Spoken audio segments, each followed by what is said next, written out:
Good afternoon. We are at 4:30 here in Cincinnati. I'm glad you were able to join us today. And again, of course, if you can't join, the lecture will be uh, recorded tomorrow, and I will upload it to the course. So we're going to do chapters 4, 5, and 6 tonight. As you can see, chapter 4 is demanding social and ethical responsibility. And then we're going to move to chapter 5, how to form a business, and then chapter 6, entrepreneurship and starting a small business. That certainly go together, as you can see.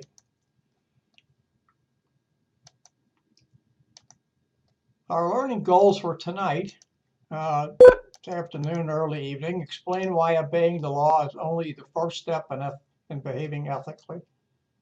Ask the 3 questions actually you need to answer when faced with a potentially unethical problem. Describe management's roles in setting ethical standards. And then distinguish between compliance-based and integrity-based codes. These are ethical codes that organizations set, and list the 6 steps in setting up a corporate ethics code. Find corporate social responsibility and compare it to the various stakeholders, and then analyze the role of U.S. businesses in influencing ethical behavior and social responsibility in global markets.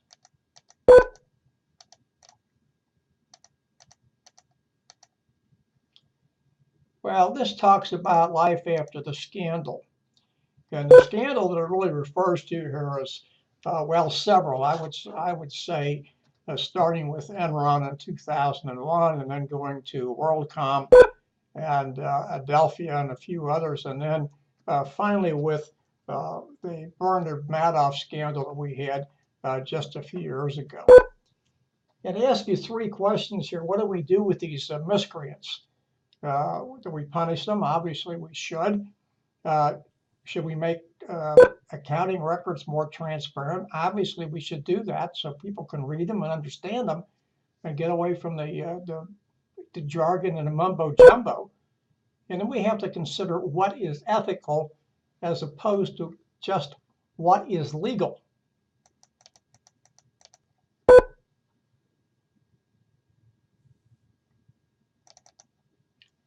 Here is this is what I call a gee whiz slide. And it talks about things that people are doing for their poor behavior. Bernie Madoff serving 150 years in jail for bilking at least $10 million, excuse me, $10 billion in investments from people. Jeffrey Skilling, former CEO of Enron, serving an extended jail term. And then Bernie Ebbers, the former CEO of WorldCom, also serving an extended jail term. What are ethics? It is simply this, as the slide says, the standards of moral behavior accepted by society as what is right versus wrong. It's as simple as that.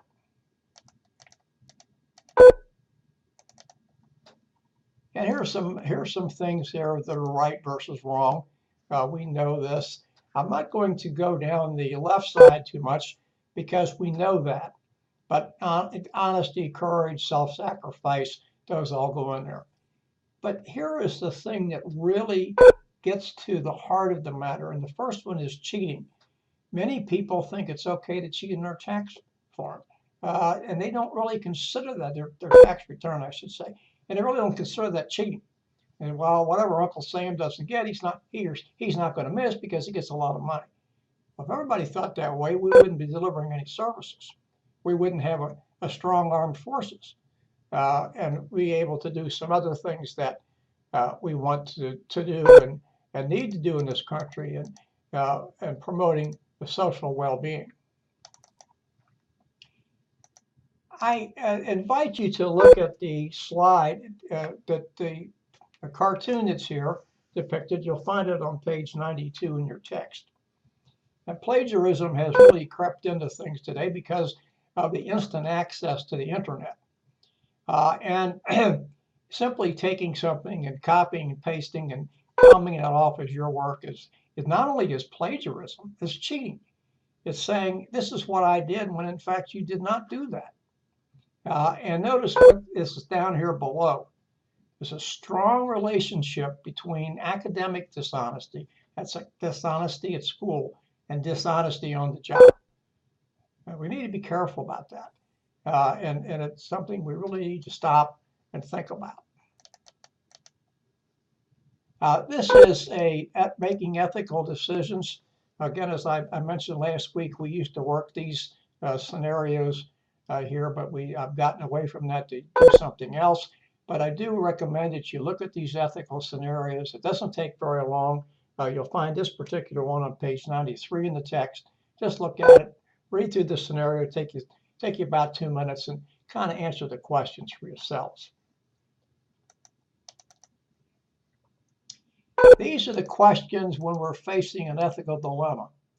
Now, an ethical dilemma is something when we are faced with a choice, and either choice is ethically is going to cause us problems, no matter what we do. Now, some people will say that even extends to a positive choice, but I would tell you I don't agree with that, because positive choice isn't going to cause us any problems. We may be able to do something more positive than something else, but in this case, it's something that's not going to be negative, and it's going to have harm to some people. So we need to be careful about that. So we need to ask ourselves 3 questions. 1, is it legal? Does it follow the law? 2, is it balanced? That means, is it fair? Is the decision we're going to make bring everybody out to be a winner, or is it a win-lose situation? And then finally, how am I going to feel about myself after I have made this decision? Now, I always like to take this one step further, and I think you'll probably read it in my lecture notes, and that is, how would I feel? Not so much how would I feel, but yeah, that's part of it, but how would my family and friends feel if they saw my decision broadcast on the 11 p.m. News?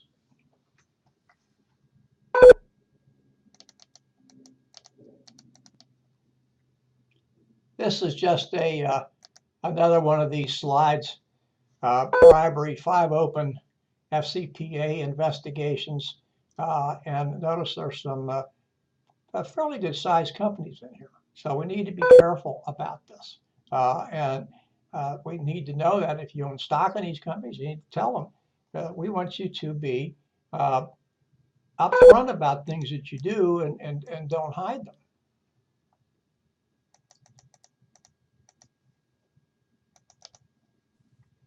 This particular slide is something that is really, I don't think, or at least it shouldn't be considered to be unique. Ethics starts at the top in any organization. If people, I mean here employees, see that senior leadership is doing things that are considered to be unethical, and no one is holding them to account, the chances of the regular employee, the rank and file employee, as I like to call that person, copying that is very high. So we can't expect them to do something if the corporate leaders aren't following what they say. There has to be trust between the manager and his or her subordinates. Notice what it must be based upon: fairness, honesty, openness, and finally, moral integrity. All very, very important, and we can't do without that.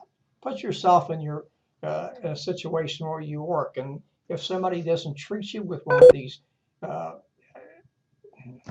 I would say treat you this particular way, one of these ways, think about how well you want to interact with that person.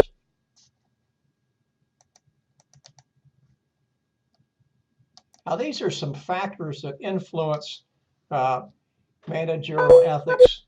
Notice on the left side, it's things like values, family status, personality, background, etc. And then how it moves over to the organization, and then finally over to the environment. This environment means the operating environment. Could be within. It could be outside the organization. And we talk about here things about competition and social, cultural institutions and things of that nature. What do we think about competition? Is everything fair in competition? Well, I would submit to you that yes, it is, as long as it's one, legal, and two, ethical. If it's not, doesn't meet those two criteria, then they're probably doing something wrong. Now, this is the crux of this chapter. I'm having trouble keeping a picture on here, which may or may not be good, by the way. This is the crux of what we want to speak about here in this course tonight, or in this lecture tonight, excuse me, and that is ethics codes. Now, there are two basic types of ethics codes that probably don't fall into any other categories in these two. One is compliance-based, and the other is integrity-based. Compliance-based is simply following the law. And notice here that you're trying to prevent unlawful behavior, maybe by increasing your surveillance, for lack of a better term, to ensure people are complying with the things that you want them to comply with. And then, of course, when you find somebody doing something wrong, you penalize that person in some way. And if you are really doing this correctly, you let everybody else know that this person did something that the company didn't like. It was unlawful. It was not legal, and therefore that person was punished in some respect. Now, that is great following it, but let me give you the classic example of where simply being legal is not being ethical. If you lived in the United States from the signing of the Declaration of Independence and a few years later the signing of the Constitution of the United States and its first 10 amendments known as the Bill of Rights, it was perfectly legal and up until 1860 or so. It was legal for you to own slaves. You were allowed to subjugate people from a different race. If, in fact, a slave escaped and got to one of our so-called free states usually thought to be north of the Ohio River, and someone found this person, he or she was obligated under the law to return that slave to his or her rightful owner. It was legal. And it was legal to own slaves, and if you didn't return the slave, you were guilty of transgressing the law. Now, is slavery ethical? Is it moral? Absolutely not. So that's where just having something that follows the law, and by the way, I'm not saying here that things don't need to follow the law, they do. But simply following the law is not enough. We have to be above that. So we want to have something that's known here as an integrity-based ethics code. It talks about the values that the company stands for. It creates a climate where ethical principles and ethical decision-making is foremost. And lastly, as the slide shows, we want to hold people accountable for their actions.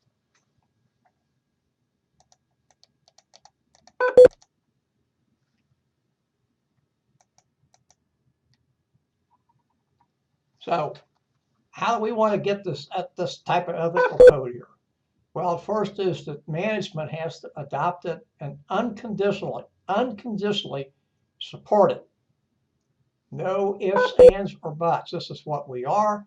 This is what we stand for, and we expect all employees to live up to that. I'm going to come back to this in a second. I don't think I put this in the lecture notes, and I apologize. And I'll tell you give you a little story about Mars Candy. employees have to understand that the management of the company, the senior management of the company, expects all employees, not some, not a chosen few, to live up to the ethical code. We need to make sure people are trained about the expectations of the code.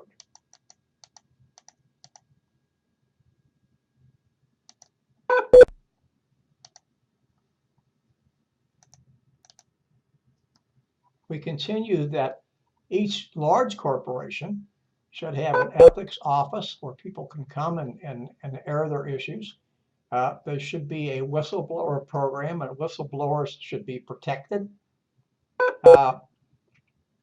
It is good to bring outsiders in to have them look at your ethical code and to extend that ethical code to your suppliers and other stakeholders and say, this is what we expect.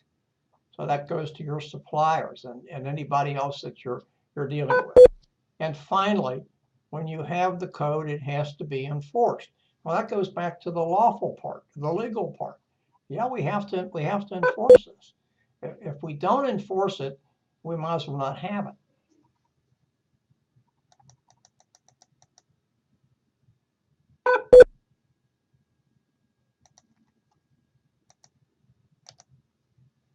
Now, how are we going to prevent unethical behavior? Well, I think the first thing to say is we're probably not going to be able to prevent all unethical behavior. We only can hope that we will, and we have to work towards that, understanding we're probably going to miss some, but that doesn't mean we shouldn't continue to do this. So again, this gets back to management. That management has to articulate its vision and tell people being employees what's expected. Obviously, we have to have the code of ethics.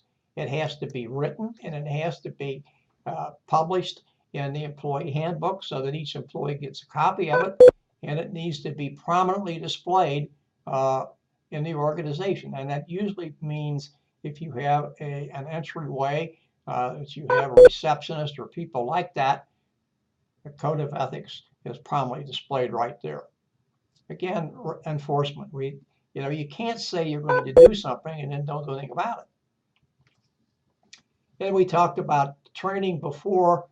This is something that has to be had. There have to be continual ethical conduct courses or classes taught, a refresher year after year after year after year.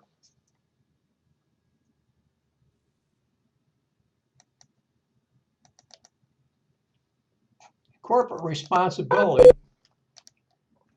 as the slide says, CSR. This is where a corporation shows its concern for the greater society, the society in which it operates. That would be where they have a plant, manufacturing plant or something else. But in the greater society, to the people that they want, customers, consumers that they want to buy their products or services. Notice what CSR is based upon. It's important to think of each of these things. It's based on integrity, fairness, and respect. Goes back to what we talked about a little bit earlier. And what it also says, and then notice it says, it argues that corporations owe their existence to society.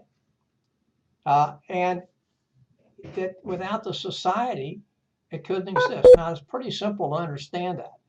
If you're a for-profit business, if you don't have people within the greater society buying your products and services, you're not going to be around for a while. The same thing extends to the nonprofit sector.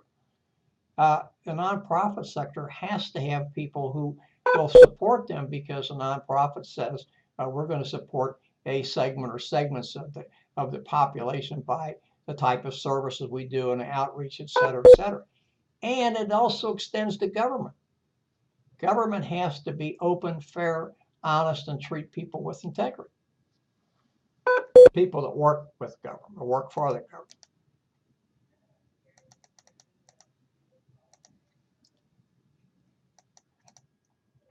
This particular slide talks about two types of things: corporate philanthropy.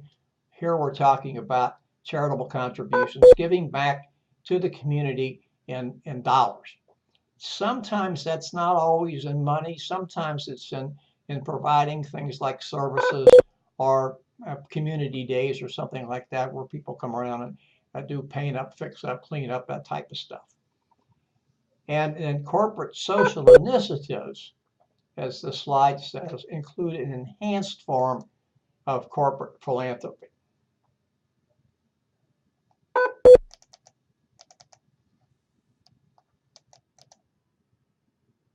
Now notice what corporate responsibility is here.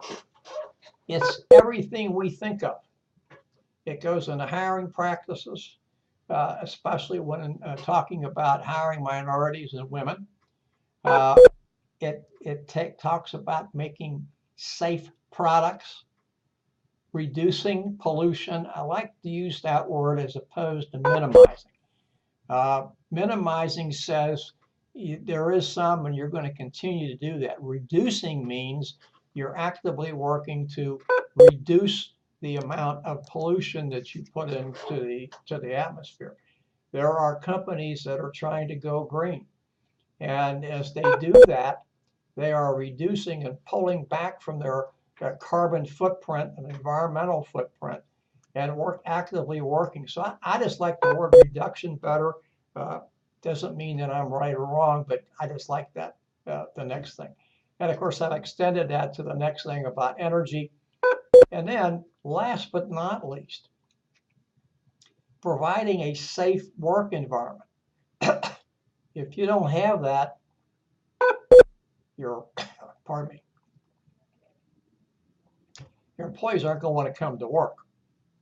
And then it extends down here to a corporate policy.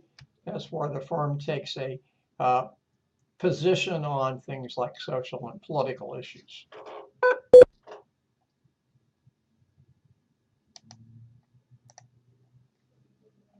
This is another one of those slides that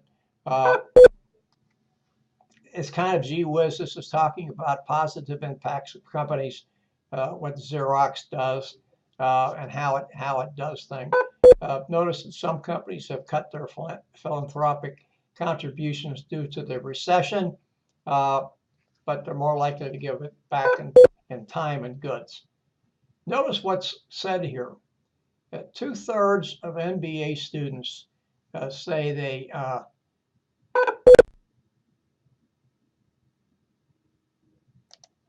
had to stop there for a second about some audio issues. 2/3 of MBA students say they would work for a company that's socially responsible.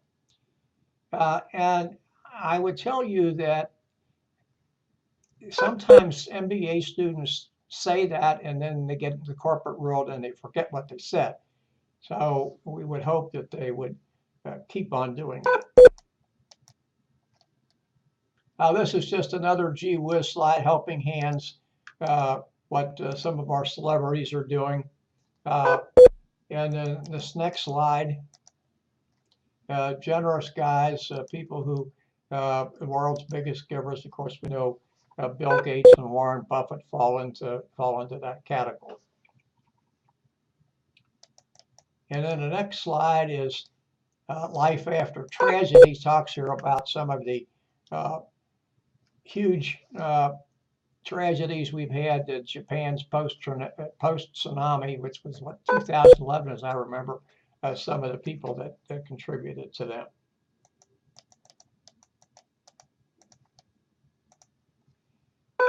President Kennedy articulated basic rights for consumers: right to safety, to be informed, to choose, and then to be heard.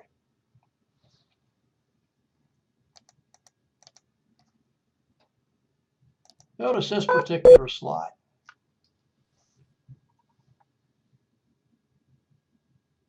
Corporate people use social media to talk about things that they have done.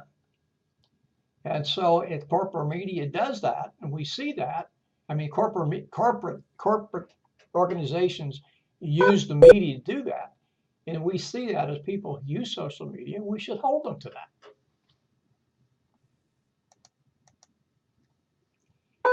This is an issue that causes a lot of trouble. It's insider trading. That's when people use information that is not out for everyone else in the world to see, to feather their own nests, if you will, by buying stock or selling stock based upon the information they have.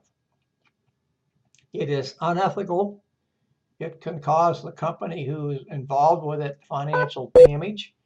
And obviously, when someone is caught doing this, they will most likely be prosecuted and face both jail and jail time and hefty fines.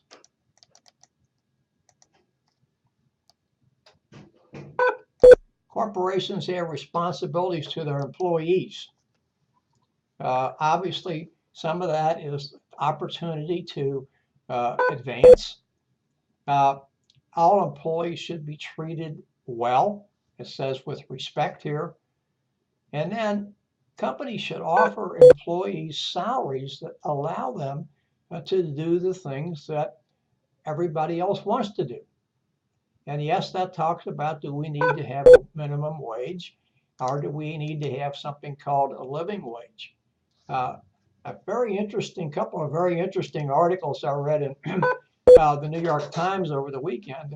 Companies are paying, some companies in the general fast food business, not somebody like McDonald's or Burger King, but they're paying their employees $10, $12, $15 an hour. And one of the things that does when you do that is that it decreases the turnover of employees. Anytime an employee turnover, you have to go out and find a new employee, and that employee has to be trained, et cetera, et cetera, et cetera. And those are all what I consider to be dead dollars. Now, what I mean by dead dollars is none of that's going to the corporate bottom line. So you want to do those things, and that helps. But that's the counterbalance in the company says, well, if we do that, we'll have to raise prices. Well, maybe that's not so bad. Maybe we ought to think about if you can reduce your turnover and it doesn't cost you as much per employee, maybe you don't have to raise your prices. Be efficient some other way, and that's with your employees. Yes, if that sounds like I may be on a soapbox, I certainly mean to say that I am. These are the 10 most admired companies in the United States. I'm not going to read that. By the way, some of the companies that are profiled in the videos that you're reviewing have very high profiles as far as being admired companies. We may not have heard of them as much. Now, what happens when an employee gets aggravated?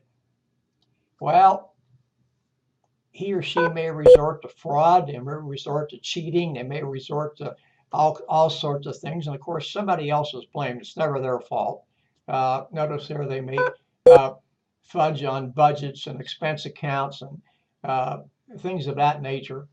And lastly, I think perhaps doing even more is only doing what they have to do and no more. That's costly to companies.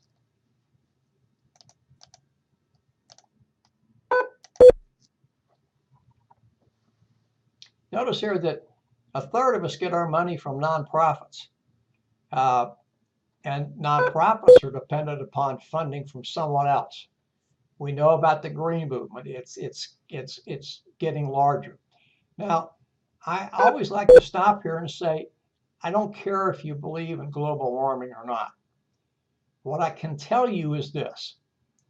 We have a finite amount of resources on this earth that are not going to be repeated. Yeah, we can grow trees and things of that nature, but we cannot produce more natural gas, petroleum, or coal than is already here.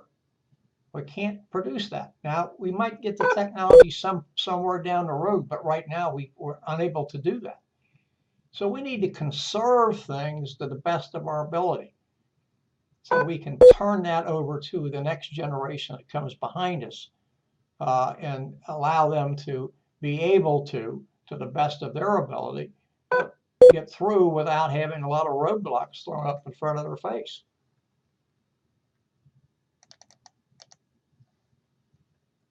And this just carries on to what I was just saying.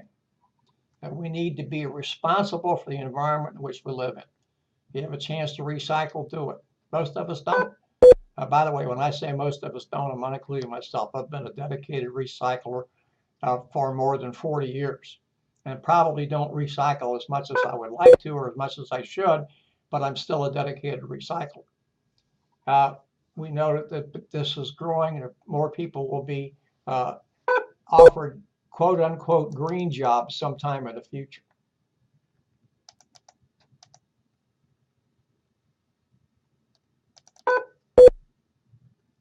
This slide just talks about respect for things like greenwashing. You can find this in the textbook. Worthy causes here about what $1,000 can buy. By the way, you might be interested to note that this is a serious problem in Louisiana. It continues to lose wetlands on a daily basis. And that has been going on for a long time, even before the global warming crisis hit us. Social auditing, just something that we do, and this is done for organizations' progress toward keeping the environment, being responsible, having responsive programs. Types of social audit for watchdogs. I'm not going to go through this, things that you can look at, but things that we all need. Every one of us should be an environmentalist. We only have one environment. We're not going to get another one. We need to do the best we can to keep what we have from sliding away from our fingertips.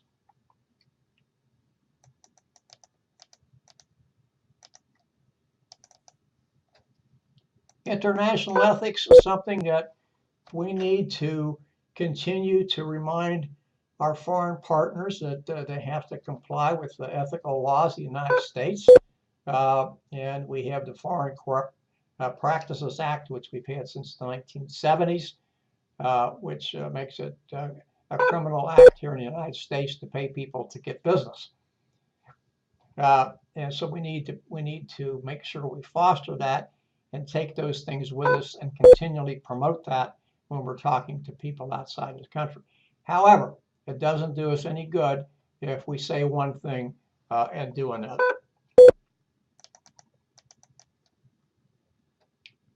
And finally, we have here an ethical culture clash. And this is something reaching beyond our borders. And I'm not going to talk about this. It's a little thing that you can find in your textbook. And you can read that at your leisure. It's really not something that's you really have to remember for the course. Now, I would like to leave you with this. Take a break here in a couple of minutes. And this is a story, and I don't think I posted it in my lecture notes. I haven't looked at them for a couple of days. It's a story about, and it's a true story about Mars Candy. Mars had a candy buyer, a buyer of cocoa beans, not a candy buyer, cocoa beans that are used to obviously make chocolate. And this fellow was down in either Central or South America and ran upon a broker who was having a cash flow problem. So he said to the broker, hey, I'll tell you what I'm going to do. I'll take those beans off your hands, but I'm going to pay you $20,000 less than what we normally pay. That $20,000 may be incorrect, so don't worry too much about that number. And he thought that he would get patted on the back for the people at the home office for making a great deal. When he got back to the home office, he was admonished and told we don't treat our friends like that because we may be in a similar situation. Mars Candy went back to the broker and said, you tear up the contract, we're going to make a new contract to sell at the usual price. So that's ethical stand. One of the 5 principles of Mars mutuality. We will treat our customers and others that interact with us the way we expect to be treated. That's a very good idea of putting ethics into practice. Well, it's 5 after 5. I'd like to take a break now until 5:10, and we will come back and get into chapter 5. Thank you. Please come back at 5:10.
Put that picture up for all your advisees. What is it? You're going to put that picture up for all your advisees. This one here? Yeah. Yeah. I think that one got thumbs up. I thought it was that. Oh my goodness. Okay. So tomorrow is the payout.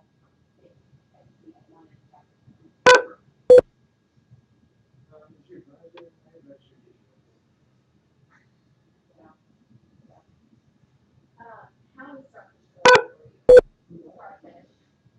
Like, are you going to finish this first one? Oh, okay. Then yeah. If you didn't have it, you didn't have a class last semester, right? Okay. Okay. Rick called me today. Rick chatted. So if you need to be out of your office, we can. First thing I'll do when I come in tomorrow. Okay. All right. Thank you. First thing about tonight. All right. I'll keep my fingers crossed.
Welcome back. It's 5:10. We come now to the first of our two chapters, Chapter 5, How to Form a Business, and then Chapter 6, Entrepreneurship, Starting a Small Business, which are, I think most of us would believe is the guts of this course. Now, the rest of the chapters we're going to go through are things that you have to know or that you should know about running a small business. Now, whether you're starting one or whether you're managing one or whether you get into one, most of us will start our work life at a small business. Small business is defined by the Department of Commerce as a business having less than 500 employees. So you can see that it can be from very small one up to what we would consider to be, most of us consider to be fairly large at 500. And then it goes from 501 up to I think 1500 is considered medium size and above that. So in this chapter, we hope to answer the following questions. Compare the advantages and disadvantages of being a sole proprietor. Look at the difference between general and limited partners and compare advantages and disadvantages of partnerships. Compare the advantages and disadvantages of corporations. Now, most of us aren't going to think about corporations, but let's look at Bill Gates. He and his partner they got a government contract. That's what they started with. Apple started in the garage. Hewlett-Packard started in the garage. Some of the other, Michael Dell started his in his dorm room at the University of Texas. At least I think that's where he went. So you think, well, I'm not going to get to a corporation. Well, you don't know. Chances are you won't, but you could. Then we'll look at the difference between a C corporation, which is a traditional corporation, and an S corporation.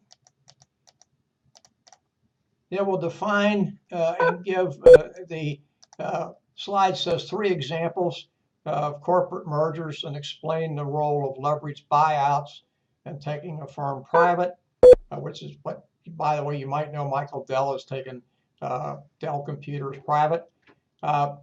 Look at the advantages and disadvantages of franchises, and then discuss the opportunities for diversity in franchising, and then look at the role of cooperatives.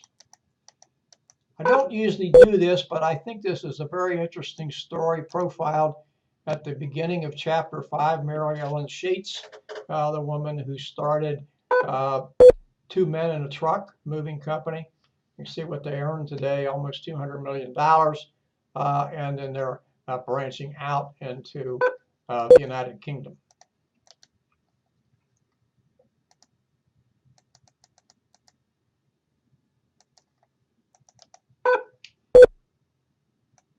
Three forms of ownership. Sole proprietor, it means just one. A partnership, which is at least 2. And then for the most part, when you're in a partnership, the partners are co-equals. Now I'm talking here specifically about 2 people. And sometimes you'll find when we get to some of the other types of partnerships that they're not co-equals. And then a corporation, which is a legal entity. By the way, you have seen or may have heard that some of the decisions in federal courts want to treat corporations as people. They are not. A corporation is not a people. It's not a person. It's made up of people. It's a legal entity, and it has authority to act with liability apart from the owners.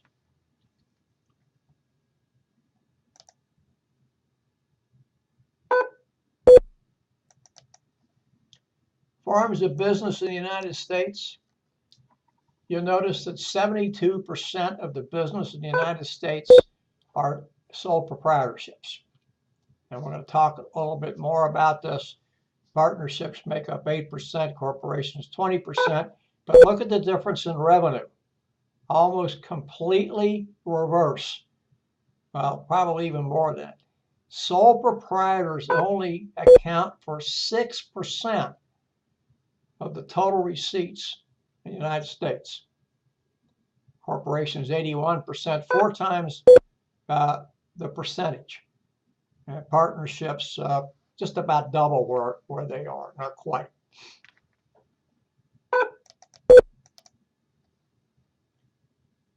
These are the ethnic business centers, cities with the most minority-run firms. I don't want to make anything out of this. It's just some information for you that is interesting. Now, we find this gentleman profiled. These are the major benefits of being in business for yourself as a sole proprietor. You not only is there ease of starting the business, but you can end it anytime you want. You're the boss. Most people have a sense of pride when they start a business. You can think about, well, I'll start something and leave it for my children and grandchildren. You can keep all of the profit for yourself. Don't have to share that with anybody. And there are no special taxes. Now, what I mean by profit, that doesn't mean we're not talking here about expenses. We're talking about profit. Everything that you have, that you take in after you have paid your expenses, is profit. And if you're a sole proprietor, you can do with that profit whatever you want to do with it. And it doesn't have to be shared with anybody. Now, if you're married, I would hope that you would share that with your spouse. But other than that, no. What, I like to say with everything that has advantages, there have to be disadvantages. And a major disadvantage, there are a whole raft of them on this slide, but the major disadvantage to me is, always has been, this first thing that says unlimited liability. Now, the best way I can explain that is that if you are a sole proprietor, whatever it is that you own is you, and you are it. It cannot be divorced. So if the business is going down the tube, you have to pay for all of that. There's nobody there to help you out. Any business debt is your debt. And so if you have to keep the business afloat, you're going to have to do whatever it is to keep the business afloat. And it could come for, you have to sell your assets or borrow. Usually speaking, a sole proprietor has a limited amount of money, financial assets that he or she has when they start the business. Have difficulties running the business. The next one is time commitment. You are on call 24 hours a day, 7 days a week, 365 days a year. It's just difficult for people to get that. There are no fringe benefits. This says very few. I'm going to tell you there are none. Yeah, you can do things like Kehoe plan and things of that nature, but that's coming out of your pocket. There's nobody matching those funds for you. That's coming out of your pocket. Usually, two other things come in there. Because you have limited assets, growth is usually small and it can be very limited. And then the lifespan of the company that you own sometimes ends when you retire. I'm sure each of us knows a situation where we knew somebody that owned, pardon me, owned a small business, and he or she decided to retire, and none of the children wanted to take it over. A very a case with my son-in-law. My daughter married a young fellow from Lexington. His dad owned a liquor store. Nobody wanted to keep the liquor store going. So his dad sold the store. Now it's bought out by somebody else and it's still going. And his dad's getting money because there's rent on the property, et cetera, et cetera. But the business is no longer in the family name. It's gone.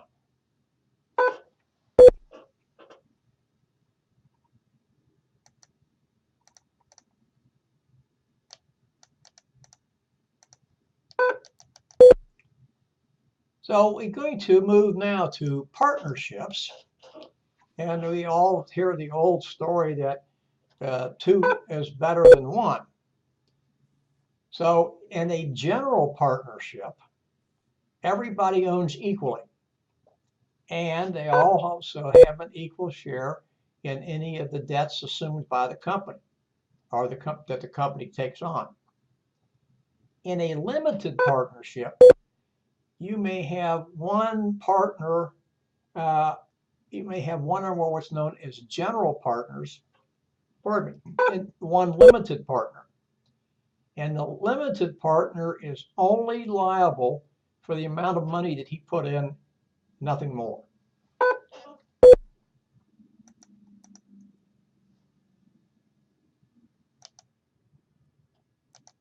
Just to go back to general partner, unlimited liability, just like the sole proprietor, except the difference here is there's more than one. Limited partner, he or she invests money, but notice the limited liability. That means, and this is very important to get this in your mind, liability for the debts of the business is limited to the amount the limited partner put in. And his or her personal assets are not at risk. Differently from the general partners, their personal assets are at risk. So somebody comes in and says, hey, I'll join you, but I want to be a limited partner. I'm going to give you X number of dollars. And this limited partner has no say in what goes on. It's the general partners that run. It's the general partners that make the decisions.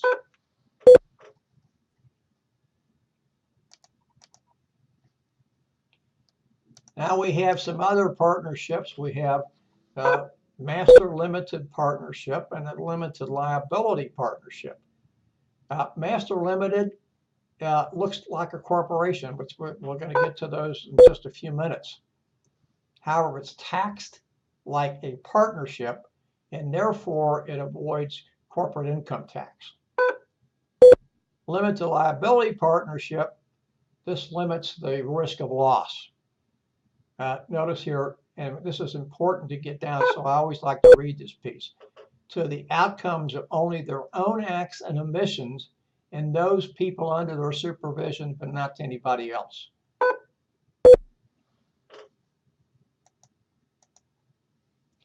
Well, what are the advantages?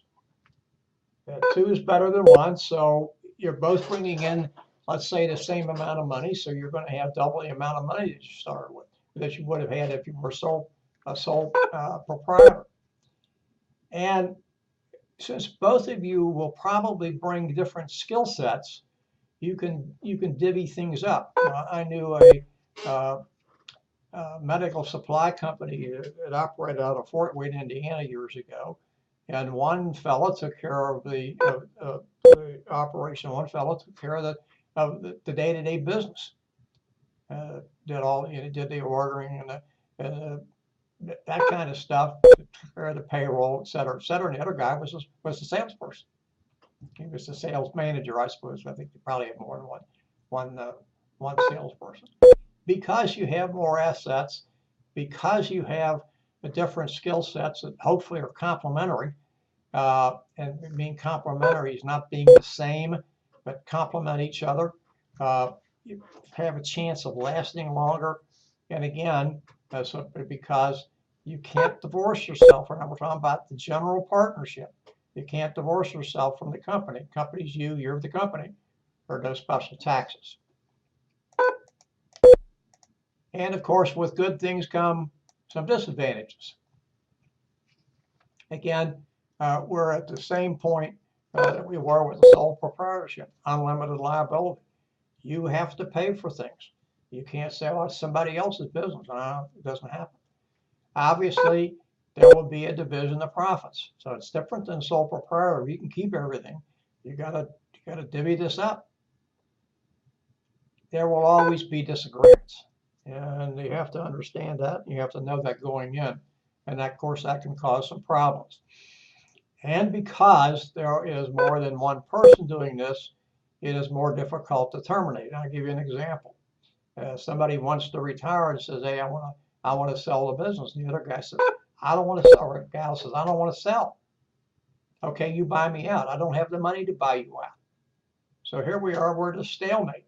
One person wants to take whatever he or she's made, let's say that it's a profitable profitable outfit, and retire. The other guy or gal doesn't want to do that, and so they're at loggerheads.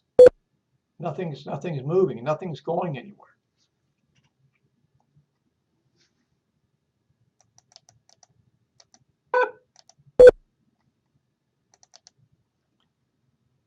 This is one of the spotlight on small businesses that you'll find in the text. It just talks about there being no such thing as a perfect partner.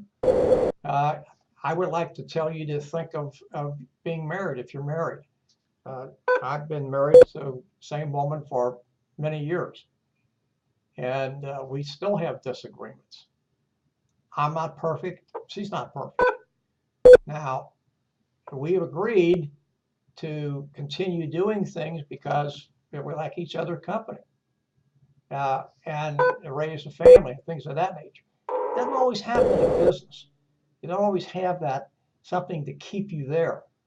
So you have to look at this thing. Do you and the person that you're in, you have the same goals? I mean, you want to reach the same things, same vision. What does he or she bring into the company that I don't have? If it's the same skill set, probably I need to look someplace else. Is there mutual trust? And then, do we solve things in the same fashion? Always interesting things to talk about. You need to know that. Get through those things before you start, before you sign your name someplace.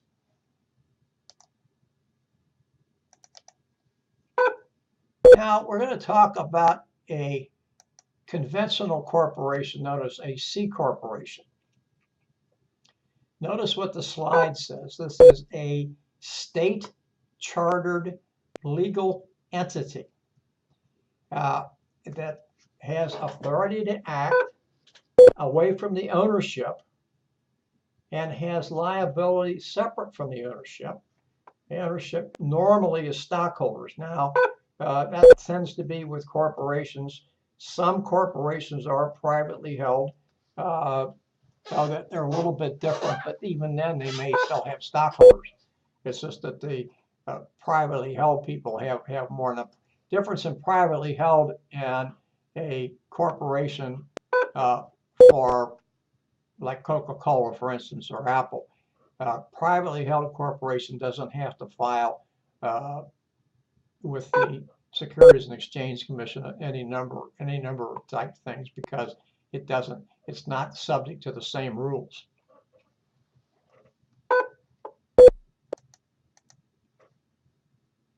Well, we talked about here, we've hammered this thing around for some period of time. A C corporation has limited liability. It can raise money from investments, to raise money by selling stock. Of course, it's larger. It tends to have a perpetual life. I would kind of challenge that a little bit, but it could be. You can change ownership without too much problem. You can get the talent that you want because you're able to offer higher salaries and benefits. And then notice that ownership, the stockholders, is separate from management. Now, the stockholders in their annual voting can say, well, we don't want management to do something. And management can maybe put on the hook not to do certain things or to do certain things. But management is always free to act without the stockholders unless the stockholders themselves say, no, you can't do that.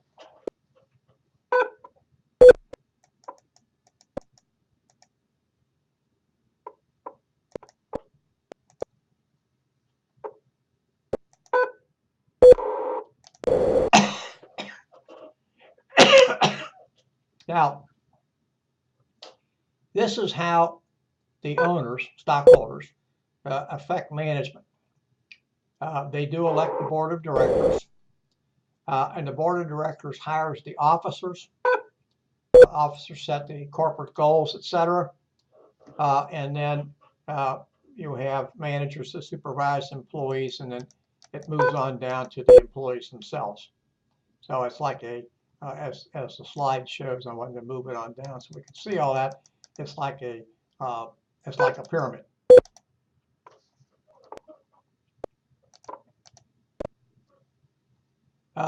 This is just a notional slide here. It talks about the big boys of business. There may be some changes in this due to in the last few years. I think this slide was put out in 2010, 2011. So it's June 2011. So it's 3 years old. So there may be some changes.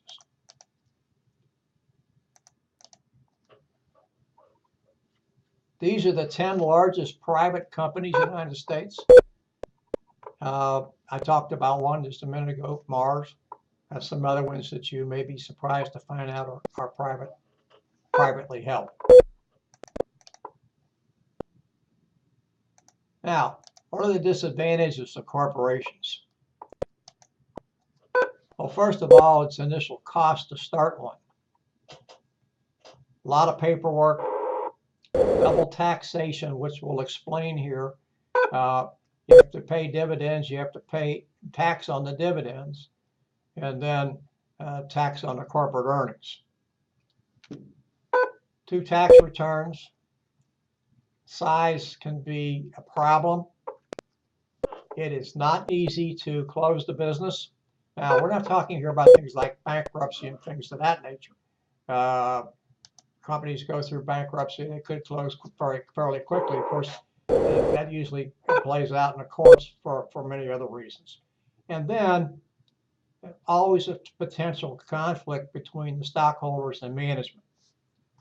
And, pardon me, stockholders and the board of directors.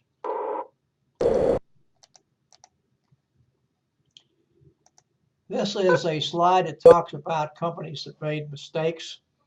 I think the one I like to talk about is Coca-Cola. Brought out a product called New Coke, stayed on the market 77 days. Notice that they got, pardon me, they received 1,500 complaints a day. Complaint calls. Now that was, New Coke came out before we really had a proliferation, pardon me, of the internet. So it probably would have been much larger had we had people sending in email messages and things of that nature.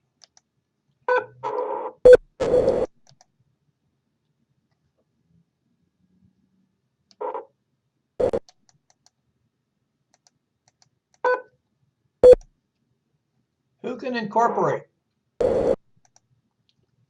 Anybody. Nobody is precluded from incorporation. Notice here, a lot of these people that they're mentioned right here are small business owners. They could even be a sole proprietor. So if people of that size incorporate, there's seldom stock sold or anything of that nature. So the advantages and disadvantages are not exactly the same as they are for large corporations.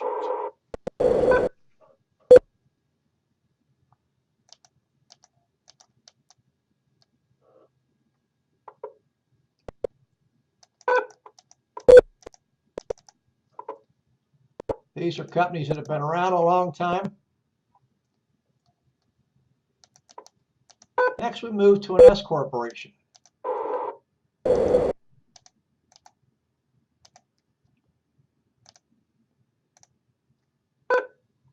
Don't want to cooperate with me. This is a government creation. Looks like a corporation, but it's taxed like a partnership or a proprietorship. These corporations do have stockholders, and there's a benefit of limited liability. And profits are taxed as personal income of a shareholder. To be an S corporation, there have to be at least 100, have no more than 100. Shareholders have to be residents of the United States or permanent residents. One class of stock, no more than 25% of its income can come from passive sources. And if it loses its S status, it cannot operate that way for 5 years. A limited liability company, LLC, is similar to an S corporation, but a little bit different. Does have limited liability, choice of taxation, flexibility of ownership rules, flexible distribution of profits and losses, and also operating flexibility.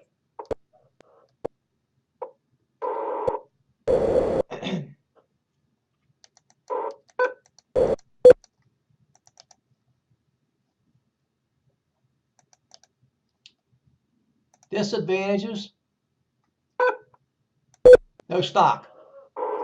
So no stock, you can't transfer ownership. Again, limited lifetime, fewer incentives, taxes, and an amount of paperwork.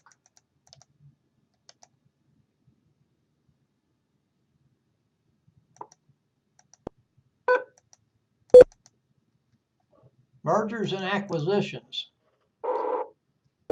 Merger is two companies coming together, usually thought of as equals, but that may not be the case. Acquisition is one company buys another. Not only buys another, but takes on their obligations, their debt.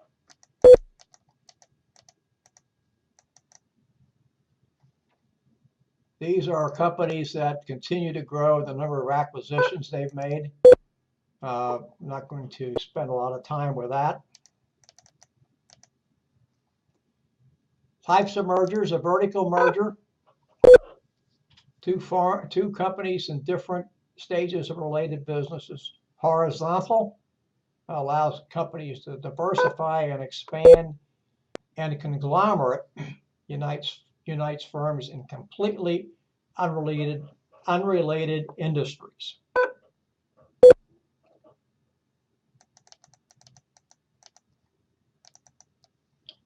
Leveraged buyout. That's when employees, management, etc., try to buy out the stockholders. This talks about how they've gone in size. And in 2010, foreign investors poured over $300 billion into U.S. companies. Franchising, always interesting. It's an agreement where someone, a franchisor, agrees to allow his or her company to be operated to sell a product or service to a person known as a franchisee and in a given territory. More than 800,000 franchises in the United States. Remember, franchising is a business agreement. This is just a slide that talks about top new franchises. Now, what are some of the advantages? Well, you're going to get management and marketing assistance. You are the owner. Hopefully, it's with a nationally recognized name, or at least a reasonably recognized name. You can also get financial assistance and financial advice. And there's a much lower failure rate with franchises than there are for traditional businesses, traditional startup. Let's put this on the same level. Well, it costs a lot to start a franchise. That's a big disadvantage. What it means by shared profit is that you have to pay the franchisor a certain amount of money based upon the revenue you've taken in. You have to abide by what the management says. Now, there are coattail effects, and it could be plus or minus. You're restricted to a specific territory and may not go outside that territory unless the franchisor agrees. And of course, then we always have people who are trying to rip others off.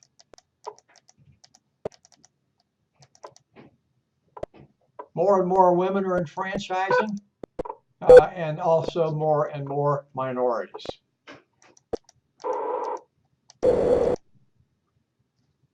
This just talks about Domino's Pizza and a couple other places for minorities.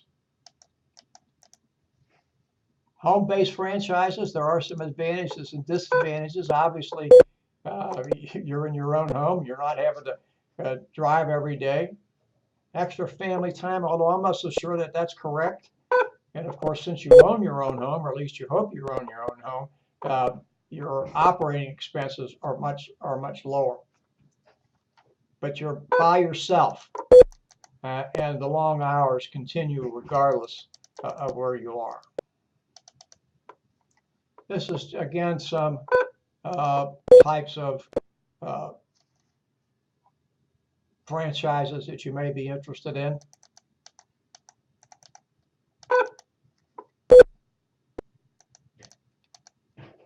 E-commerce and franchising. I don't want to spend a lot of time on that, but we know what e-commerce is. We know how it's moving, and it certainly can pay dividends.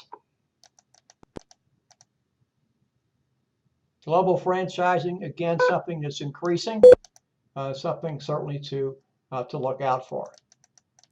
And McDonald's does an awful lot of that, so do other companies. If you're going to get into a franchise, get something that's been around a while and has proven success.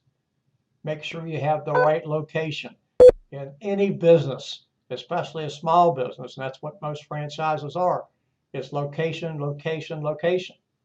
Notice it says don't pitch pennies, but at the same time, have a plan in case something goes wrong. And then don't assume that just because it's a franchise, it's going to pay off. And these are some franchises here, top 10 performing franchises. And last, we're going to talk about cooperatives. These are businesses that are owned by the people who use them. Worldwide, there's about 750,000.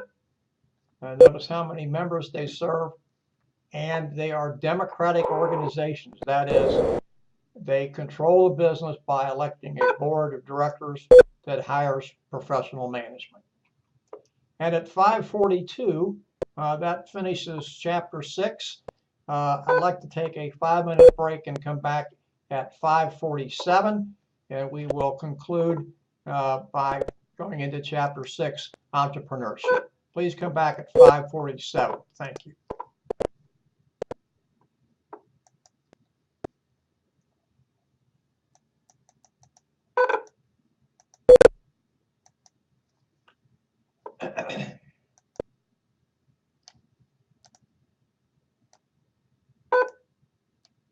Lots of slides.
5:47. We are now into our last part of tonight, Chapter 6, Entrepreneurship and Starting a Small Business. We hope to explain why people take risks of entrepreneurships and list the attributes of successful entrepreneurs, discuss the importance of small business to the American economy,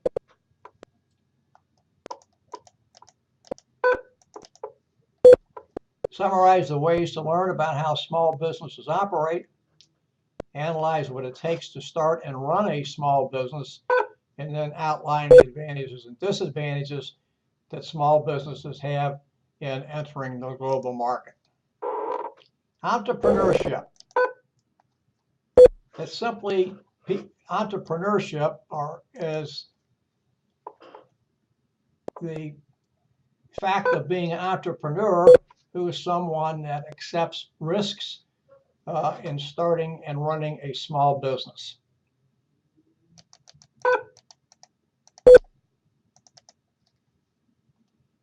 You can see this graphically displayed in your text on page 148, how some large businesses started.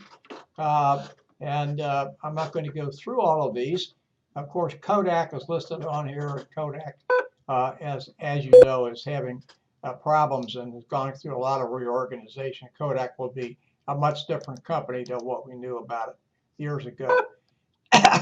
This particular slide talks about people, by the way, you can see this on page 149 of the text, people who started a small business at various and sundry ages.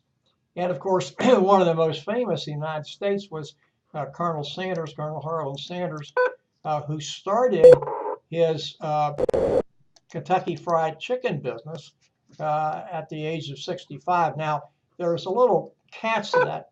Colonel Sanders had a business, and when the interstate went through Corbin, Kentucky, it cut off a lot of people who would normally stop and go to his restaurant. And so that's when he decided to get into the business of doing the fried chicken, et cetera, and started out when he would go around in the suit that you see, the caricature that you see, when the Kentucky Colonel suit, which was white with a straw hat, and his wife dressed in an antebellum dress, and they would go to restaurants and they would prepare these chicken dinners, and they asked for 5 cents for a chicken dinner. That's how they started out doing that, and he started doing that at age 65. Start a business right away. Don't have to, if you don't have a mortgage, you don't have children to take care of. You can survive on little funds. Somebody's not going to get into it to disrupt what you want to do. And in many cases, you can use your high school where you graduated or college where you graduated to use some of the relationships that you built during that particular time. Entrepreneurship knows no bounds, it knows no age, it knows no particular things. And here's what charges up people to do this. Opportunity. That's the first thing. Finding something that somebody doesn't have, some bodies don't have. Filling a void, you know. You can come out with a Me Too product and be successful, but you have to do something with that Me Too product to make it different from everything else that's on the market. Otherwise, you're not going to be successful. All the profit's yours. You can do anything you want to with that profit. Independent, and you're meeting a challenge. And the challenge is probably getting it started and then keeping it running on a day-to-day basis. And of course, some people actually like the thrill of starting a business, and they may not stay. They may start the business, get it up and running and successful, and sell it to somebody else and go on to another thing. These are the traits that we find in people who are entrepreneurs. They're self-directed. They don't need anybody else to tell them what to do. They are action-oriented, have a lot of energy, and most importantly, a tolerance for uncertainty. Just starting a business doesn't mean anything. You don't know where you're going to go. You have an idea, but you don't have an idea, but you don't know where you're going to go. That's the uncertainty piece of it. Start a business at school. Now, we're an online university. That's a little bit difficult to do in a traditional sense, but it's something that you can do. It's something you can think about.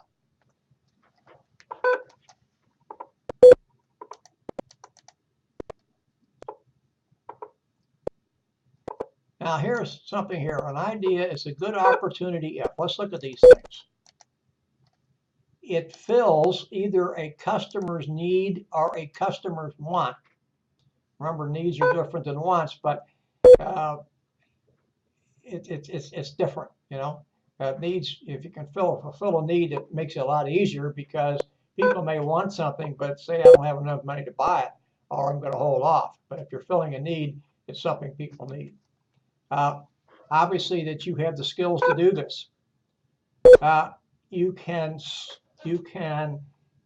sell the product at a reasonable price and make a good profit. We're going to talk about pricing a little bit later, and I'm probably going to in the course, and I'm probably going to repeat it then as I do now. But one of the problems that many small businesses have is setting price. They want to set price low so they can get into the market, and then when they get into the market and they set the price low, they realize that they can't make enough money at that price. Now, what's the problem here? It's difficult to raise your prices. So you need to figure out where you are and how you're going to be able to live and how are you going to be able to make a profit, and then set your price. What is it that you need? What kind of return do you need?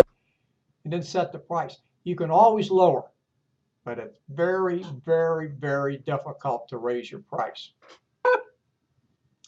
Be able to get the product to the people, your customers, your market, before this opportunity is no longer around. And of course, you have to be able to keep the business going. Now, an entrepreneurial team, this is just talking about more than one person doing some things in this. People who get together, they could do it as part of a managerial team. Many times they don't do real well at managerial things. The folks here that are profiled below, Steve Jobs and Steve Wozniak and Mark Kula, they weren't very good at necessarily at management and selling. One of the mantras that they had was that they wanted to get apples into all the classrooms. And then because the students would see all of their teachers using apples, when they grew up, they would buy an apple. Well, of course, we know that didn't happen. People were interested in things like IBM clones and things of that nature. One of the difficulties with an apple for many years, I'm not an IT person, was if you wanted to do things, you had to have another apple. You couldn't take it to a compatible machine and make things work.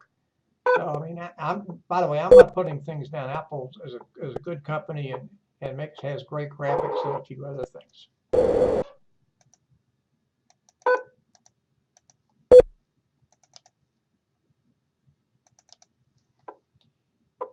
Micropreneurs are people who will take the risk of starting a small business, but really don't want that small business to get too large. They're content to be where they are. Now, please don't take that to be a negative comment. Some people are satisfied and want to be right there. Goes on and talks about micropreneurs having home-based businesses, et cetera, et cetera. Look at the kind of businesses they're writers, video producers, architects, et cetera.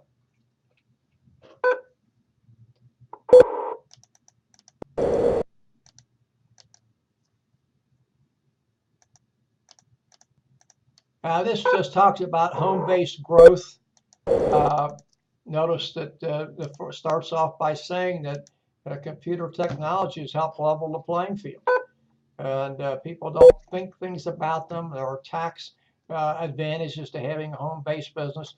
I would tell you if you're interested in doing that, and you can start that, please consult a lawyer to make sure that you can do things that you want to do, that where you live is zoned to do those types of things, and that you can take full advantage of deducting the office expense from your home.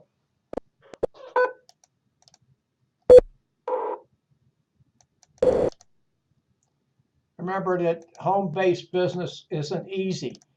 Well, let's start off by talking. It's hard to get customers. But I would tell you the most difficult thing is the next thing. That's managing your time, because you are home. You may have distractions, your children, your spouse, or whatever it happens to be. That's the big issue that I have always seen in this with people doing this. And it comes to the second thing. Government may not let you do that. You know, it may be zoned not to do that. And the insurance that you have that covers your home may not cover some of the business issues.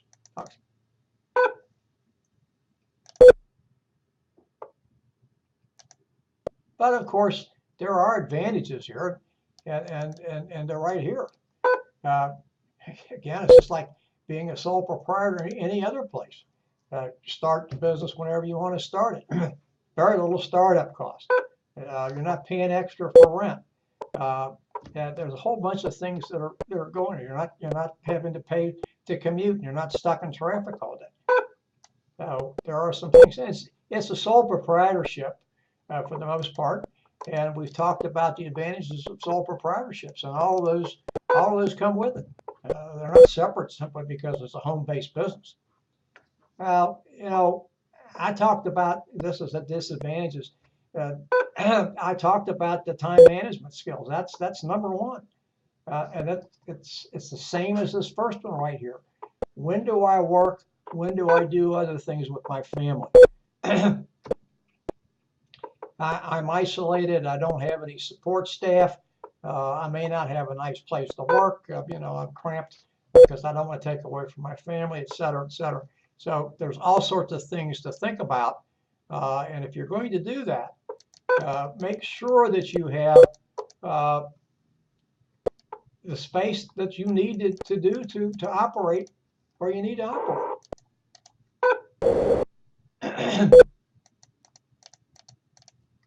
You're ready to work from home? Well, you can take this little test here, and you can figure out from overall what you want to do. By the way, there's an entrepreneur readiness questionnaire on page 153 that you may want to look at. It would be helpful as well. This is just some information about online businesses. I'm not going to go into that. Notice here, all retail sales in 2010 went up 2.5%, but the internet sales, retail sales, went up went up over 4 times that.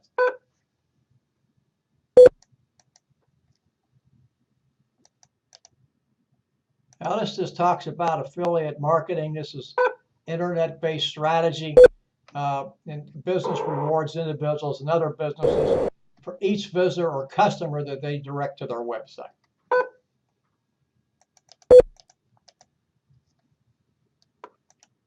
This talks about building your online presence. Obviously, people have to know who you are. They have to be able to get to you. You have to have good ideas, but you can also get good ideas from other people. I don't like using the word steal. You know, if you're duplicating somebody else and you're not infringing upon them, and it's not illegal what you're doing, you can do it.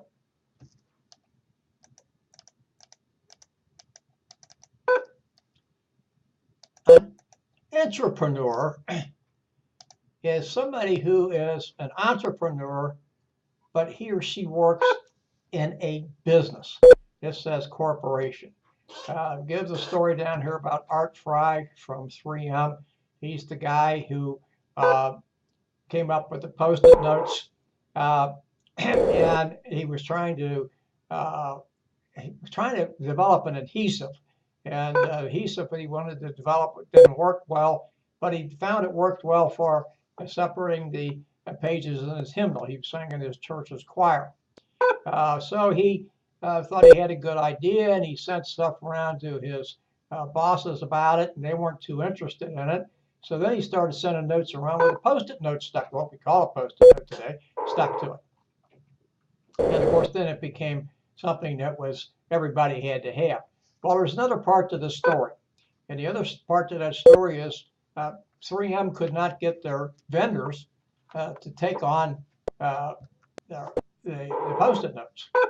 And so they got the bright idea of sending the Post-it notes to corporate secretaries of Fortune 500 companies. And they got those, and they started calling their suppliers and said, hey, how can I get these Post-it notes? So sometimes being an entrepreneur, or being an intrapreneur in this case, it takes a little bit more than just having a good idea. Our government does support entrepreneurs.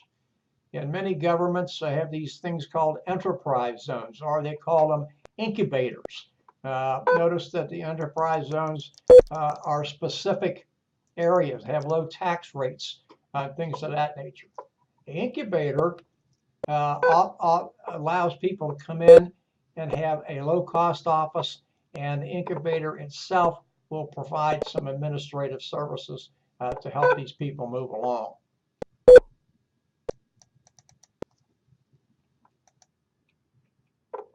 We know what a small business is. We talked about it. Think of a small business in the guise of a sole proprietorship. But in a small business, it's independently owned, and it's something that is not dominant in its field. And of course, then it has to meet size restrictions. Well, that's a bad term. Size definition by the Department of Commerce, which means 499 or less.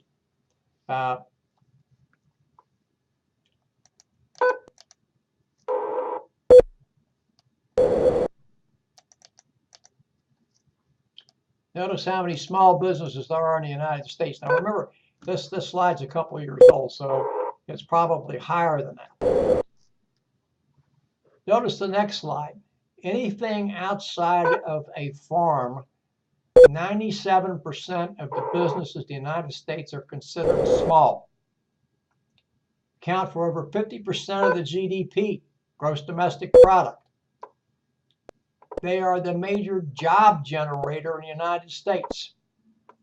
And more than 80% of the people that work in the United States, their first job was with a small business. I can tell you, after I left working for a hospital when I was in college, my first job out of college was with a small company.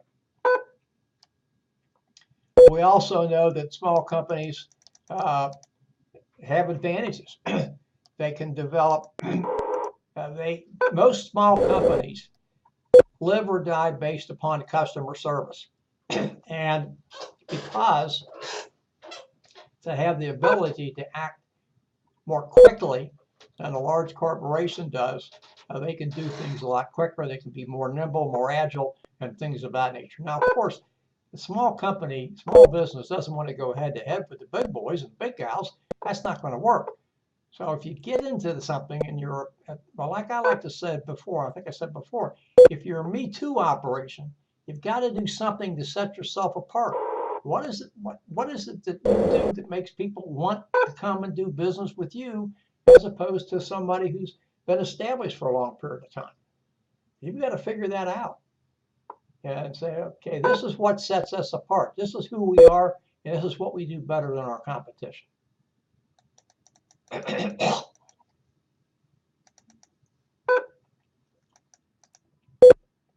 Well, we do know that small businesses fail, and they fail for any number of reasons. But a small proprietor, small business operator who closes his or her business is not necessarily a failure. Somebody who closes a business to start a new business is considered a business failure. And yet that person may say, look, I don't see any more future here. I need to get out of this and go into this, but I'm considered a failure because I closed that business. Retirement is considered a failure. We change ownership, it's considered a failure. So we have to be careful about how we say small businesses don't work and they become failures, because it's the way we define what is being done or what somebody does that we consider them to be failures, when in fact they may not be at all. This just gives us some ideas of what happened to famous people. They started and they were successful after that.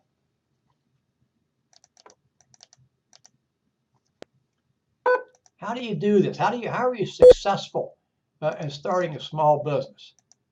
Well, learn from other people. When I taught at a business college some years ago, I used to taught this course. It was called Small Business Management, a little bit different than what we call it here, but I used the same textbook.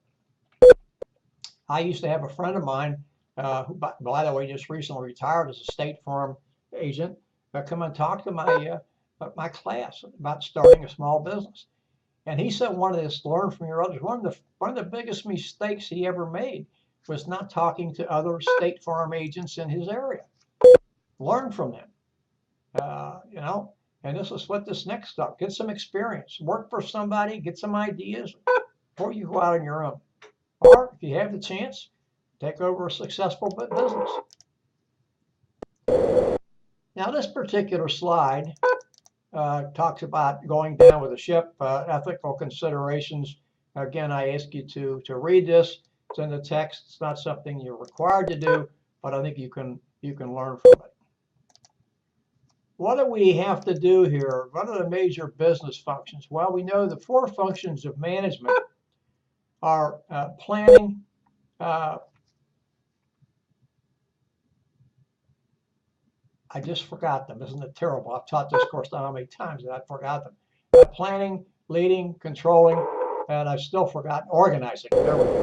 Planning, organizing, leading, and controlling. Well, I just had a brain malfunction there. So this goes in things here, and you need to know about finance. You have to know about your customers, what their likes are, what their dislikes are. You have to manage employees, and perhaps the most dreaded thing you have to do is keep records. These are all things you have to do, and if you're going to be if you're going to be an entrepreneur, start your own business, those are things that you have to do, and there's nobody else that's going to do them for you. Now, you might get successful enough, hire some people to come in and do that, but you're still ultimately in charge. The most important thing a small business can do, especially if it wants to get a loan, is to have a business plan. And the business plans are mentioned here. There's a sample business plan here in your book, which you can learn from. And business plan has to cover things about what type of business we're in, what our marketing plan is, what our advantages are, what our competition is going to be, strengths, weaknesses, opportunities, and threats, a SWOT analysis, SWOT, et cetera, et cetera.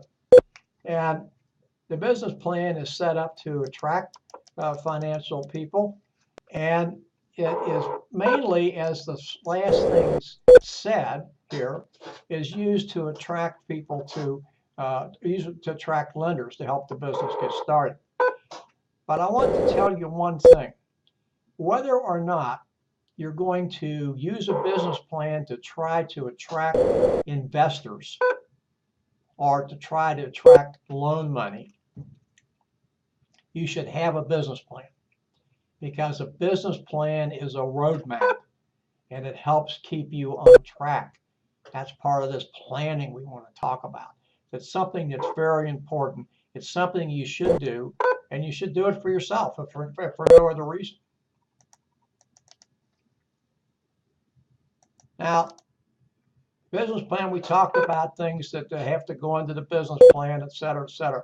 The most important part of the business plan is the executive summary. But I want to tell you this right now so you get this in your mind. And by the way, if it sounds like I'm preaching, I probably am, but don't mean to. But if you're going to do this, you write the business plan first, and then you write the executive summary. If you write the executive summary first, then everything in the business plan has to fit that. So it's much better to write the whole and then come back and write the specific piece. Now, it's important, as it says, to get the business plan, especially the executive summary, into the right hands. There's no question about that. But the executive summary is the most important part if you're using it to get a loan or to attract investors, because most of these people have a limited amount of time, and the only thing they're going to read is the executive summary. And if the executive summary doesn't get their attention, or as I like to say is if executive summary doesn't sing, the rest of the plan doesn't make any difference. So make sure you get it right. So here what the executive summary is, you're going to say who's going to do what and what's going to do who. If you're going to have family that are put boundaries in, this is what you're going to do, this is what you're going to do, what you're going to do. Make sure you have good communication across the board. Say where you want to go. I want to be here in a year, 2 years, 5 years, 10 years down the road. Now remember, a business plan is not necessarily static. It can change as the market changes, as your opportunities change, et cetera, et cetera. But it does give you a plan. It helps you move down the path that you have chosen and get there. And then, of course, always you want to have some kind of a plan B if things don't work out. Well, here's where our money comes from. You have to be careful about that. Obviously, personal savings, that's usually limited. We get it from friends or relatives. Maybe if you're at work someplace, from people that you worked with. Obviously, banks and people like that. Venture capitalists, these are people who are interested in startups. They'll lend money. But the problem with the venture capitalist is he or she wants the money as soon as they can get it. They want their money back as soon as they can get it. So you have to be careful about getting a business, about getting a venture capitalist. And you have to be careful about saying, okay, I'll give you X amount of the business. That's not a good thing to do. Getting the money is one thing and paying it back is another thing, but giving them part of the business is not a good thing to do, because you may find yourself on the outside looking in. So I'm not trying to turn you away from venture capitalists. I'm just trying to tell you that those people are putting their money up, but they want it back pretty quickly. Well, how do we succeed? Talking here about when getting cash financing isn't an option. Notice here it talks about getting customers to pay as quickly as possible. You might want to offer them a discount, 1% off for payments made in 10 days. Do some other things there. Ask for help if you have to. Become an expert. Outsource tasks that won't cost you a lot of money. Think of things that are going to make you more efficient, not only more effective, but more efficient, because that's what you want to pay attention to.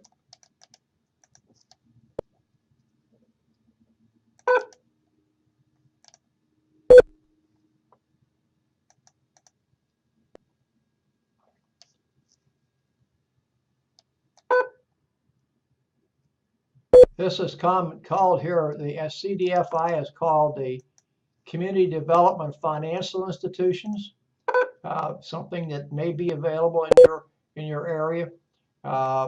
Notice they were formed in the 1980s.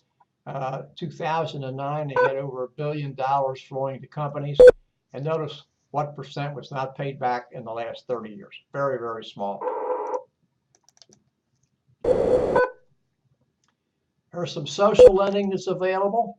I only would tell you just to make sure that you do a right amount of research before you get yourself involved in anything like this. People who lend money want their money back. Just make sure what kind of a loan you're getting, or what the repayment is, etc., and it's something you can handle. By all means, contact the Small Business Administration. That is an agency backed by the United States government, or I shouldn't say backed, it is the United States government agency. And they will offer you assistance to help you start your company. They have a micro loan program, and you may qualify for something like that. And here's borrower's integrity. They're going to look at things of that nature.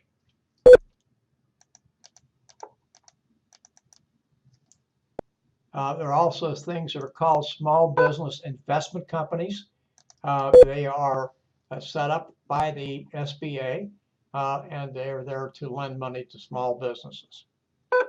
And notice that they're also there to see if you're going to run into trouble and to provide assistance to you as quickly as they possibly can.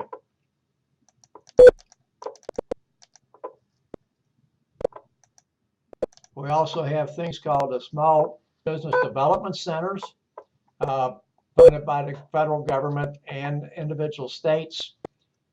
They're there to help evaluate whether you have a viable idea or not, help you with your business plan, and help you with making applications for funding.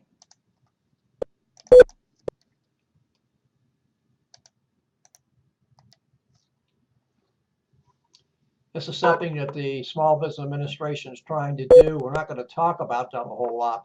They want to cut the red tape out of this. The president has been pushing small business. He'd like to see small businesses in the country, pardon me, double in size, the number in size between now and next year, as a matter of fact. So I don't know what kind of progress they've made on that. Here are some resources that available through the SBA. Talked about the Small Business Investment Companies, Office of Innovation and Entrepreneurship, SCORE, which is made up of senior retired executives, works with the SBA, and then entrepreneurship.org. Well, this is what you're after. You're after a market. And remember that the market is made up with all kinds of consumers who have unsatisfied needs and wants. Now remember, we said before, a want's different than a need.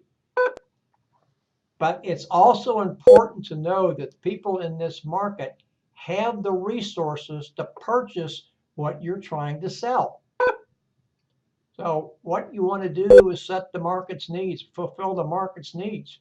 And you want to be able to do that by delivering good service at a fair price. So this is something that where the small business has an advantage, because the small business person has the ability to get out and know his or her customers, interact with them, find out what their issues are, and be able to respond quickly. By the way, when I say that, that's not to say that there's no large business that can't do this. It's just the small business is better at doing it. Now, this is a real crunch time thing here. You have to be able to hire the right type of employee. An employee probably ought to be somewhat like-minded, have a philosophy of small business, have a philosophy of customer service, and things of that nature. Small businesses, good employees are probably more critical for small businesses than they are for any other business. Not to say that good employees aren't critical for every business, but a small business cannot afford an average employee. They need a top-notch employee, a person who is really customer service oriented. And it's best if you can do it to get the employees that you want and to bring them along in the way you want them along, the way you want to grow them, so that they understand your philosophies, your management style, and things of that nature.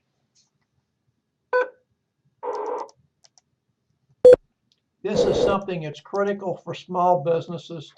You just have to have somebody who is able to give you good accounting advice and take care of your books for you. So notice what the accountant can help you with. All sorts of type things. Try to find somebody, you can go to the Small Business Administration, they'll help you with that. You can go to the Chamber of Commerce, they can help you with that. Chamber of Commerce is always interested in small businesses succeeding. So they're going to point you in the right direction. Somebody who is well versed in operating with small businesses.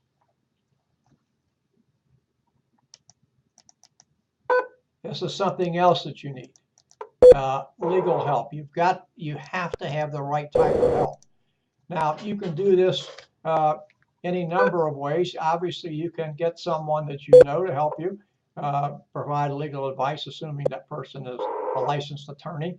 And you have some problems here. Now, you can always go to if you're in a large enough city, you can go to the local bar association. They can point you in the right direction. You have to have a lawyer help you. You don't have to have one, but it's best to have one help you with things like leases and contracts and things of that nature, because the legal complexities there, and most of us, while we think we know the law, we don't know the intricacies of the law. So we need to make sure that you get the competent help that you need. Marketing research is very important. Very difficult for a small business to do this. You can do it any number of ways. You can do primary research, which is going right to the source, or you can do secondary research, which is going to the library and getting books and things of that nature, going to some other places where public records are available. We talked about this at franchise before. You have to have the right location. You have to have a great amount of foot traffic. Now, even if you're talking about an internet business, you have to have the right amount of traffic. Now, we don't talk about foot traffic there, but you have to have the right amount of traffic. Otherwise, you can't do it. Find out what your target market is. And we kind of talked around about this, and home in on that. That's where your biggest bang is going to come from.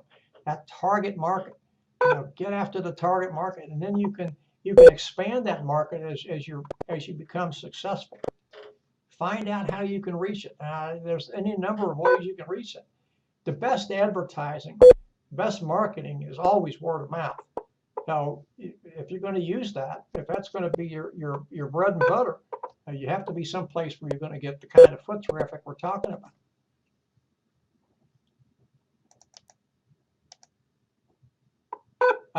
Look for a commercial loan officer, insurance agent, Service Corps, retired executive SCORE we talked about before. They can all provide you information. And look at this is at no cost. Now, a loan officer probably can help you with some things.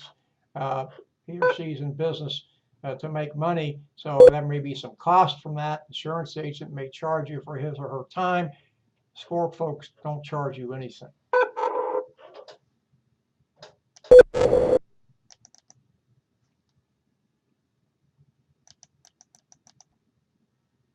Small businesses, looked at this, counted for 99% of recent export growth.